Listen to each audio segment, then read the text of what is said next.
Is it possible to achieve a reasonable magnification with a light microscope that corresponds to an electron microscope? The theory says no. Let's see what the experiment says.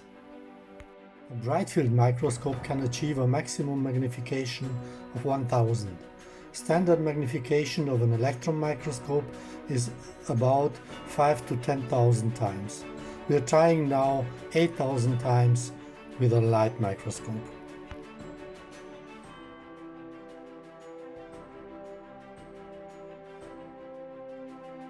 Here is a setup for the light microscope with 8,000 time magnification.